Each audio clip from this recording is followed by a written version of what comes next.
ભગવાને આપને ધૂળેટીના માધ્યમથી એક સંદેશ આપ્યો છે કે આપણા જે શરીરના માનસિક રોગો છે, કામ, ક્રોધ, લોભ, મોહ, મદ, માત્સર્ય, આ બધા રોગો આપણા મનમાં પ્રવેશેલા છે.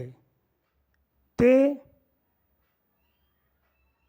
કલરના માધ્યમથી ભગવાને આપને એ સંદેશો આપ્યો છે કે એ કલરો ઉડાડીને એ વાસનાની ઉપર ધૂળ નાખીએ અને એ વાસનાને નિર્મૂલ કરીને આપણા શરીરને પ્રેમરૂપી કલર ઉડાડીને, પ્રેમનો રંગ અલગ છે, શાંતિનો રંગ અલગ છે, એવા રંગો આપણા મનથી આપણા શરીરને અંદર પ્રવેશ કરાવીને આપણે ચોખ્ખા થઈએ.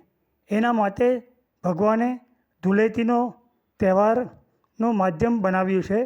અને એ જ્યારે ભગવાન ધૂળેટી અને ગુલાલ રૂપે આ ઉત્સવને મનાવે છે, તો ત્યારે કોઈ વ્યક્તિના મનમાં એવો કોઈ વાસનારૂપી કીચડ મનમાં હોતો નથી. નિસ્વાર્થ ભાવનો પ્રેમ હોય છે. તે જ બરસાનામાં હોળી અને ધૂળેટી મનાવાય છે. આજે આ ધૂળેટી એક બીભત્સ તહેવાર બનીને રહી ગયો છે. એ તહેવારને કેટલાક વિદેશી પિક્ચરોથી, વિદેશી નાટકોથી, વિદેશી સિરિયલોથી સજાવીને આપણા સનાતન સંસ્કૃતિને બદનામ કરીને એવા ચિત્રોથી આ ધૂળેટીને રજૂ કરી છે. જેના કારણે આપનો યુવા આજે આનું અનુકરણ કરીને ભટકી રહ્યો છે અને આ ધૂળેટીને બીભત્સ કરીને મનમાંથી આ વિકારો કાઢવાને બદલે આના માધ્યમથી આ વિકારોને અંદર ભરી રહ્યો છે.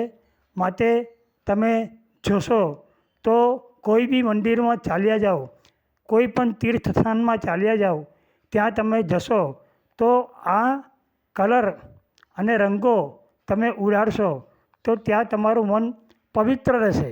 પણ તમે કોઈ બી આવી સોસાયટીઓની અંદર ત્યાં રંગો ખેલતા હશો, ત્યાં તમારું મન વાસના અને કામ, ક્રોધો અને જે ફિલ્મો જોઈને આપણે શરાબોની મહેફિલો અને માંસાહારની મહેફિલો સજાવીએ છીએ, એ રીતે તમે કઈ રીતે પવિત્રતાથી હોળી મનાવી શકશો? માટે હોળી ખેલની હૈ તો સંત સંમત ખેલીએ અથવા ભક્ત સંમત ખેલીએ. હોળી ખેલવી જ હોય તો સંતોની સાથે સત્સંગ સાંભળવામાં ખેલો અને ભગવાનની ભક્તિમાં ખેલો, તો જ એ ખરી હોળી કહેવાય છે. બાકી આ જે અત્યારે કેમિકલના રંગોથી જે હોળી રમાઈ રહી છે, એ શરીરને તો નુકસાન કરે છે, પ્લસ તમારું મન આવી વાસનાઓથી ભરાઈને એ આ સમાજને વધારે પડતો બીભત્સ કરી રહ્યો છે. માટે પ્યારા મિત્રો, આપને હોળી અહીં આપનું સનાતન સંસ્કૃતિ છે અને ધૂળેટી એ આપને વાસનાને ધૂળ ઝોંકવાની એક અનોખી અને એક સંસ્કૃતિનું પ્રતીક છે. માટે એને સંસ્કારી રીતે મનાવીએ, એને બીભત્સ ન કરીએ. માટે આપણા દેશની પ્રતીક રૂપે આ ધૂળેટીને વધારેમાં વધારે પવિત્ર બનાવીએ. એ જ એક સંદેશ છે.